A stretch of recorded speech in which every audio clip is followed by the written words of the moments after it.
जय श्री राम। दोस्तों, आज हम एक बेहद ही रोचक विषय के बारे में बात करेंगे। वो विषय है कि दिन का सबसे अच्छा समय आपके लिए कौन सा है। किस अवधि में किस कार्य को करने से उन्नति की प्राप्ति की संभावनाएं और प्रबल हो जाती।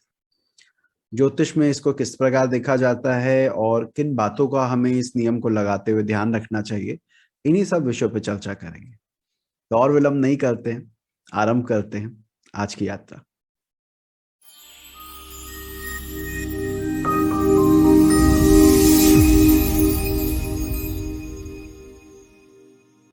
तो आज का विषय, दिन का सबसे अच्छा समय, best time of the day कैसे निकालें और उसका फायदा कैसे उठाएं। इस विषय पर आने से पहले एक और सवाल जो मेरे दिमाग में कौंता है वो ये है कि क्या हमें दैनिक कार्यों में ज्योतिष का प्रयोग करना चाहिए। Should astrology be used in daily routine work. देखिए, हर एक व्यक्ति का इस पे अपना अपना मत हो सकता है। मैं इसलिए बोल रहा हूँ क्योंकि पढ़ाते वक्त मैंने कई बार ये सुना है, विद्यार्थी बोलते हैं सर अभी राहु काल चल रहा है, इस अवधि में नहीं करें, शनिवार को इतने बजे ये काम नहीं करना चाहिए। इस तरह से मैंने बहुत बार विद्यार्थियों को कहते सुना है। तो वो पूछते हैं कि सर क्या आप प्रयोग नहीं करते हो ज्योतिष का अपना रोजमर्रा की जिंदगी में।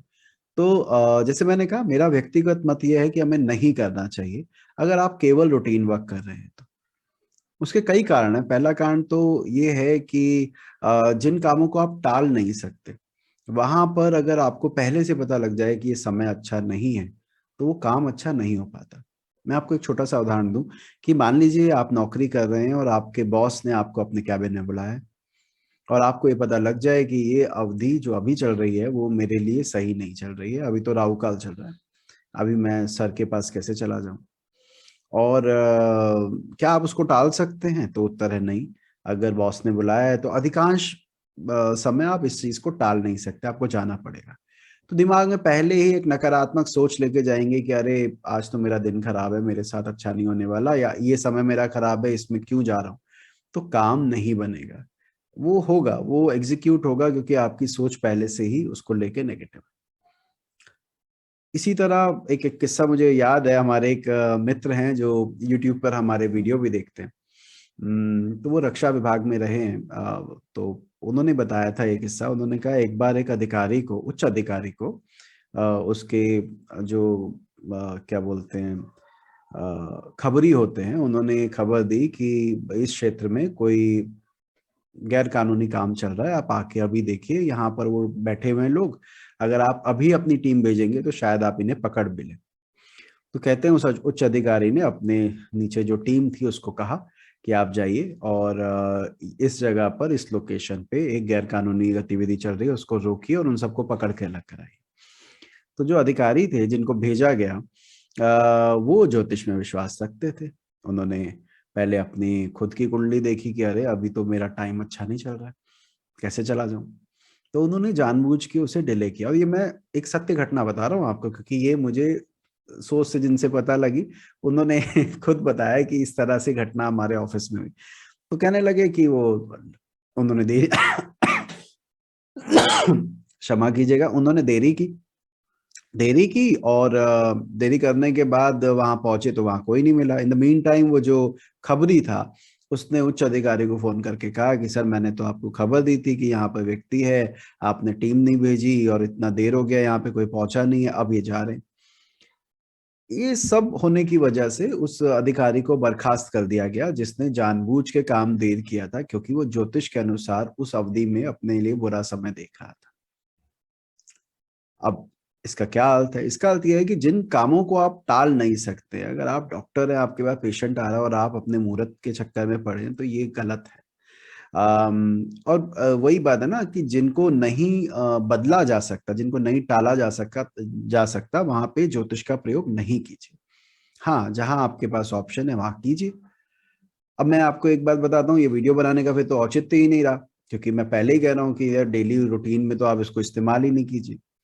इसको बनाने का कारण कुछ और है। इसको बनाने का कारण ये है कि कई बार जब हमारे पास क्लाइंट आते हैं और बोलते हैं कि सर हमें अगले 2 दिन में प्रॉपर्टी के पेपर साइन करने हैं, आप बताइए कब करें। अब आप पंचांग उठाते हैं और देखते हैं कि अगले 2 दिन तो अच्छे नहीं है, या अगले 2 दिन में नक्षत्र सही नहीं आ रहा है, और कैसे करें, पंचांग शुद्धि में कुछ अच्छा टाइम नहीं निकल रहा है, वहां पर आप इसका प्रयोग कर सकते हैं। ऐसे ही कुछ और काम है जिसको 2-3 दिन से ज्यादा टाला नहीं जा सकता, या आज ही करना जरूरी है, और हमारे पास तब अगर ऑप्शन ये है कि हाँ, आप अगर 2 घंटे पहले करो या 2 घंटे बाद, उससे कोई खास फर्क नहीं पड़ने वाला है, तो हम मुहूर्त देख लेते हैं, वहां पे जरूर इसका प्रयोग करना चाहिए। तो जहां तक मैं आपको समझाने की कोशिश कर रहा हूँ वो ये है कि जिन कामों को टाला नहीं जा सकता वहां पे इन सब चीजों को नहीं लगाइए, वरना दिमाग में नकारात्मक मानसिकता बन जाती है। और ये मनुष्यों की आदत है। मैंने शायद पहले भी किसी वीडियो में कहा था कि आपको अगर कोई अच्छा अच्छा बताए और लगता है ये कुछ खास नहीं है, और जब कोई बुरी बात कही जाए तो वो दिमाग में सालों तक रह जाती है। तो इसीलिए नेगेटिव चीजें पकड़ कर बैठने से बढ़िया है कि जब जरूरत है, आपके पास ऑप्शन है, तब इसका प्रयोग करें। आगे बात करते हैं कैसे लगाना है इसे। देखिए, मुहूर्त आपने सुना होगा, मुहूर्त निकाला जाता है। 2 तरह के मुहूर्त होते हैं। एक होता है सामान्य मुहूर्त, जैसे कि सर्वात सिद्धि योग, जो भी काम करेंगे शुभ हो जाएगा। गुरु पुष्य योग आपने नाम सुना होगा। अमृत सिद्धि योग, ऐसे बहुत सारे योग होते हैं, अमृत योग वगैरह वगैरह। तो इन योगों को कोई भी व्यक्ति अप्लाई कर सकता है। जैसे दशहरा, फुलेरा, दूज, जैसे करके कई आपने सुना होगा कि अक्षय तृतीया, इनको बड़ा शुभ माना जाता है, और कहा जाता है इस दिन कोई भी शुभ कार्य सक्सेसफुल होता है। तो इसका मतलब है कुछ दिन का एक ऐसा टाइम है जो सभी के लिए शुभ माना जाता है। और ये जो मैं अब आगे बताने वाला हूँ वो बहुत जरूरी है कि 24 घंटे में 30 मुहूर्त होते हैं। एक मुहूर्त 48 मिनट का होता है। हर दिन में 30 मुहूर्त आते हैं। और हम पहले इसका उपयोग करते भी थे। हमारे जो पूर्वज रहे हैं वो इसी के प्रयोग को, शायद उनको बताया गया, समझाया गया, वो इस्तेमाल करते थे। कैसे? आपने एक भजन सुना होगा, एक बहुत पुराना भजन है। क्या था उसके बोल? उठ जाग मुसाफिर भोर भई, अब रैन कहाँ जो सोवत है, जो सोवत है वो खोवत है, जो जागत है सो पावत है। कि इसके अगर लिटरल मीनिंग पे जाएं तो कहते हैं कि भोर होने के बाद सोने को मना कर रहे। उठ जाग मुसाफिर भोर भई, अब रैन कहाँ जो सोवत है। वैसे तो इसके कई डीप मीनिंग भी है इस भजन के, लेकिन अगर आप इसके लिटरल मीनिंग पे भी जाएं तो आप देखेंगे कि वहां पर ये कहा जा रहा है कि सुबह आपको भोर होने से पहले, भोर होते ही उठ जाना चाहिए। आप यहाँ का छोड़िए, आप अंग्रेजी में भी कहावत है, early to bed early to rise makes one healthy wealthy and wise.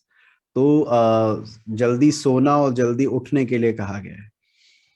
तो टाइमिंग हर काम की निर्धारित की गई है कि कितने बजे क्या करना चाहिए जिससे फायदा हो। क्या इस आधुनिक युग में हम उसको फॉलो कर पा रहे हैं? मैं आपको एक कंटेंट बना के दे रहा हूं, लेकिन अगर मैं अपने आप से ये सवाल पूछूं कि क्या मैं इसको फॉलो कर पा रहा हूं, तो शायद नहीं। रात को 2 बजे, 3 बजे कई बार काम करना पड़ जाता है और सुबह लेट उठना पड़ता है, बट प्रयास जरूर रहता है कि उस अवधि का तरीके से इस्तेमाल हो सके जो बताया गया है। आप ज्यादा दूर क्यों जाते हैं? 2 मुहूर्त के बारे में मैं आपको बताता हूँ। आपने अधिकतर सुना होगा ब्रह्म मुहूर्त, सूर्योदय से पहले ब्रह्म मुहूर्त आता है। इसी तरह से अभिजीत मुहूर्त के बारे में सुना होगा कि जब अभिजीत मुहूर्त चल रहा हो उस अवधि में कोई भी कार्य करना बहुत शुभ रहता है। तो ऐसे दिन में 30 मुहूर्त होते हैं और हर एक मुहूर्त का अपने अपने काम बताए गए हैं। किस मुहूर्त में बच्चों के साथ खेलना चाहिए, किस में क्या काम करना चाहिए, वो डिटेलिंग उसकी की गई है कि इसमें आपको फायदा रहेगा। कभी मौका रहा और आपकी डिमांड रही तो इन 30 मुहूर्त पे कौन कौन से काम शुभ है वो भी हम करेंगे। अभी इस विषय पे नहीं जाते क्योंकि ये बहुत लंबा हो जाएगा। मुद्दे की बात पर आते हैं। आज जो हम डिस्कस करने वाले हैं वो है कुंडली पर आधारित टाइम। आपके चार्ट से आपके लिए एक्सक्लूसिवली बढ़िया टाइम कौन सा है। तो ये ग्रहों की स्थिति पे आधारित है। इसका जो मैं अभी आपको बताने जा रहा हूँ उसका सोर्स क्या है, मैंने कहाँ पढ़ा, कहाँ सुना इसके बारे में, तो उसके बारे में भी थोड़ा आपको बताता हूँ। एक बहुत पुरानी मैगजीन थी, 1968 या 58 की आई गेस, 10 मतलब काफी साल हो गए उसको। तो उसमें एक आर्टिकल था जिसमें एक बहुत बड़े स्कॉलर की एक अष्टक वर्ग की किताब को का रिव्यू एक दूसरे बहुत बड़े ज्योतिषी कर रहे थे। मैं दोनों के नाम यहाँ नहीं लूंगा। तो वो कर रहे थे रिव्यू, तो उन्होंने उसमें ये लाइन लिखी कि अष्टक वर्ग के द्वारा आप कैसे जान सकते हैं कि दिन के किस वक्त पे क्या कार्य करना चाहिए। उसमें जो लाइन थी वो तो थोड़ी क्या कहूँ, कब नहीं करना चाहिए काम वो बताया गया था। हमने उसके पॉजिटिव एस्पेक्ट को देखा। पहले आप लाइन सुन लीजिए, उसके बाद आपको आसानी रहेगी। इसके लिए करना क्या है, आपको कुछ नहीं चाहिए, आपको अपनी जन्म कुंडली चाहिए और आपको शनि का अष्टक वर्ग चाहिए, अगर आप प्रोफेशनल कार्यों के बारे में देखना चाहते हैं तो। समझिएगा, इन Shani Ashtakavarga see which zodiac sign has the highest point. Shani के भिन्नाष्टक वर्ग में ये देखें कि शनि को किस राशि में सर्वाधिक बिंदु मिले हैं। वो राशि जब उदित होगी, जब वो लग्न में आएगी, उस अवधि में किए गए कार्य व्यवसायिक सिद्धि दे सकते हैं, देते हैं। लाइन उस किताब में, उस मैगजीन में कुछ उल्टी लिखी थी, उसमें ये लिखा था कि जहां लीस्ट पॉइंट है, सबसे कम बिंदु है, उस अवधि में किए गए कार्यों में मेंटल स्ट्रेस रहता है और वो कार्य सिद्ध होने की संभावनाएं काफी कम हो जाती है। तो अगेन ये हम उसका पॉजिटिव साइड देख रहे हैं कि ज्यादा बिंदु वाली राशि होगी तो वो व्यवसायिक कार्य सिद्ध होगा। इसी प्रकार अगर आपने मित्रों के साथ घूमने जाना है, भोग के लिए जाना है, तो उस दौरान आप शुक्र को का अष्टक वर्ग देखिए, भिन्नाष्टक, और ये देखिए कि शुक्र ने किन राशियों में अधिक बिंदु दिए हैं। उन राशियों के लग्न जब आएंगे उस समय अगर घर से उस कार्य के लिए निकले तो कार्य के सिद्ध होने की संभावनाएं बहुत प्रबल है। आप कहीं पर लेक्चर देने जा रहे हैं, आप किसी प्रोडक्ट का डेमो देने जा रहे हैं, मान लीजिए आप सेल्स मार्केटिंग में हैं और आपको अपने प्रोडक्ट और अपने सर्विसेज के बारे में सामने क्लाइंट को समझाना है, और आपके पास ये ऑप्शन है कि आप टाइम चुन सकते हैं, ऑप्शन है तब तो आप क्या करें कि बुध को जिस राशि में सर्वाधिक बिंदु मिले हैं, जब वो लग्न में आए उस अवधि में जाके उनको सामने वाले को समझाने का प्रयास करें तो वो काफी फायदेमंद रहेगा। इसका एक और मेथड भी है, वो बहुत डीप है, उस पर तो मुझे लगता है 2 महीने का कोर्स करवाना पड़ जाएगा, जो इस तरह के कब आपने अपने सीनियर से बात करनी है, कब आपने अपने जूनियर से बात करनी है, उसके लिए पूरा टाइमिंग निकाला जा सकता है। तो लेकिन जो मैंने कहा कि व्यवहारिक नहीं है वो, अगर आप रोजमर्रा के कामों में उसको इन्वॉल्व कर रहे हैं, अगर आप पहली बार जा रहे हैं आप उसको, और वो आप अपने टाइम अपनी मर्जी के हिसाब से चुन सकते हैं, तो डेफिनेटली ये कीजिए। आजकल तो मैं आपको बताऊं, जब यूएस से बच्चों के कॉल आते हैं तो वहां पे क्या होता है, वो जो एग्जाम दे रहे होते हैं बोलते हैं सर आप हमें बताइए हमें कब देना है, डेट हम उसके हिसाब से अपनी ऑप्ट कर सकते हैं। भारत में ऐसा नहीं है मोस्टली, जहां तक मेरी जानकारी है, कि भैया आपको डेट बता दी जाती है, उस दिन एग्जाम होता है सबका, लेकिन वहां पे कुछ इस तरह के पेपर्स होते हैं, शायद भारत में भी होते हो, मेरी जानकारी में जैसे मैंने कहा नहीं है, कि जहां पर आप दिन खुद ऑप्ट कर सकते हैं कि हाँ मैं वीरवार को 4 बजे ऑनलाइन ये एग्जाम दे दूंगा। तो वो पूछते हैं और वहां पे वो कर सकते हैं। पर अगर कोई भारतीय बच्चा पूछेगी जी 23 सितंबर को मेरा एग्जाम है या आने वाली 12 दिसंबर को मेरा एग्जाम है, कैसा जाएगा, तो अगर वो पहले ये देख लेगा, तो अगर भगवान ना करे वो शुभ ना हो, नकारात्मक दिन आए, तो पहले ही मन टूट जाता है। तो ऐसे ऐसे जैसे मैंने कहा कि रोजमर्रा के कामों में और ना बदलने वाली घटनाओं में आपको इसका प्रयोग बिल्कुल नहीं करना चाहिए। एग्जाम्पल चार्ट से समझते हैं इसको लगाना कैसे। जैसे ये पत्रिका है, ये पत्रिका है यवतमाल महाराष्ट्र की, 1 अप्रैल 1984 शाम को 5:15। कन्या लग्न है, तुला राशि है, कन्या लग्न है, तुला में शनि बैठा है वक्री, वृश्चिक राशि में मंगल बैठा है अपने घर का केतु के साथ, चौथे भाव में स्वराशि का बृहस्पति है, छठे भाव में कुंभ राशि में शुक्र है, सप्तम में सूर्य चंद्रमा की युति है, और अष्टम भाव में बुध मेष राशि का है, और नवम में राहु विराजित है। अब ये आपके पास चार्ट आए और आपसे पूछा जाए कि कल मैं अपने ऑफिस में कुछ काम करना चाहती हूँ, अपने सीनियर से अप्रेजल की बात करना चाहती हूँ, मुझे किस अवधि में ये काम करना चाहिए, तो हम क्या करेंगे, हम शनि का अष्टक वर्ग खोलेंगे, जैसे अभी मैंने देखा, इसको शनि का भिन्नाष्टक कहते हैं, हर बड़े अच्छे सॉफ्टवेयर में ये अवेलेबल है। यहाँ पर देखेंगे कि कहाँ पर शनि को सर्वाधिक बिंदु मिले, तो मुझे 5 यहाँ नजर आ रहा है धनु में और 5 नजर आ रहा है मकर में, ये मैक्सिमम है। इसके अलावा 2 जगह 4-4 भी है, और फिर बाकी जगह 3-2 3-2 चल रहा है।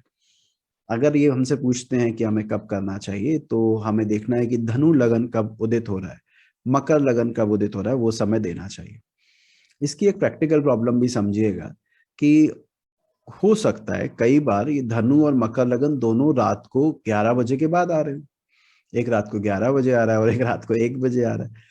तो थोड़ा ना आप जाके अपने सीनियर के घर की बेल बजा के कहेंगे कि भाई मुझे अभी बात करनी है, तो थोड़ा पॉसिबल नहीं है प्रैक्टिकली।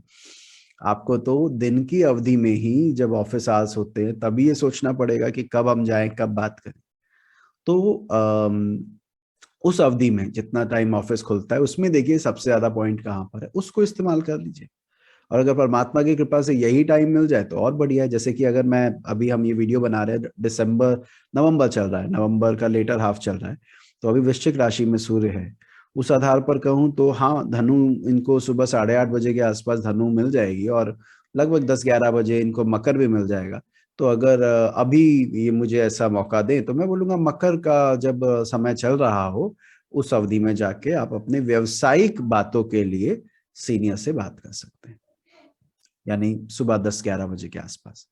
तो कहने का मतलब ये है कि इसका इस्तेमाल इस तरह से करना है। और यही अगर पूछे मुझसे कि मुझे घूमने जाना है दोस्तों के साथ या मुझे उसके बारे में आप बताइए कब मुझे अपना ट्रिप प्लान करना चाहिए, ये एक बहुत इंपॉर्टेंट बात है।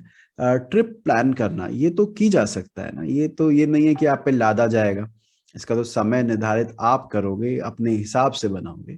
तो वहां तो इसका इस्तेमाल कर सकते हो, शुक्र को देख सकते हो, बुध को देख सकते हो, किस राशि में दोनों अच्छे बिंदु दे रहे हैं उसके आधार पर घर से निकलिए। तो शुक्र और बुध दोनों का भोग आपको करने को मिलेगा, जो कि बहुत अच्छी बात है। अब एक पत्रिका मैं आपको दे रहा हूं, आप इसको देखिए और बताइए कि अगर आपके पास ये चार्ट आता तो, और आपसे पूछते कि आने वाली 20 दिसंबर का पूछते कि 20 दिसंबर के दिन ही मुझे काम करना है, मेरे पास और कोई ऑप्शन नहीं है, और ये मेरी कुंडली है 5 अक्टूबर 1986 3:54, राजपुरा पंजाब, हरियाणा दिल्ली का पंजाब का चार्ट है, क्षमा कीजिएगा। और तो ये पूछते हैं कि 20 दिसंबर को मुझे कोई नया काम करना है, व्यावसायिक काम करना है, ये शनि का भिन्नाष्टक है जो आप ऊपर देख रहे हैं, तो आपको इनको कौन सी अवधि बताते हैं? जो अवधि आप बताएंगे यदि वो सही हुई तो इंस्टाग्राम पर मैं सबके साथ शेयर करूंगा। तो आप प्रयास कीजिएगा इसका उत्तर देने की, आपको क्या लगता है कि किस अवधि में इनको वो करना चाहिए। आशा करता हूँ ये वीडियो आपको पसंद आया हो, आपका ज्ञानवर्धन हुआ हो। यदि आपका ज्ञानवर्धन हुआ हो तो लाइक करना मत भूलिएगा। ज्योतिष संबंधित अधिक जानकारी के लिए अगर आप इस चैनल पर नए हैं तो सब्सक्राइब जरूर कीजिएगा, जिससे कि इस तरह की जानकारी आपको और भी मिलती रहे। बाकी मिलते हैं अगली बार किसी और विषय के साथ। जय श्री राम। जब एक ही ग्रह एक अच्छे भाव और एक बुरे भाव का स्वामी बन जाए तो उसका फलित कैसे किया जाए, इस बारे में जानकारी चाहते हैं तो आप ऊपर क्लिक कर सकते हैं। हमारे लेटेस्ट वीडियो के लिए आप नीचे क्लिक कर सकते हैं। धन्यवाद।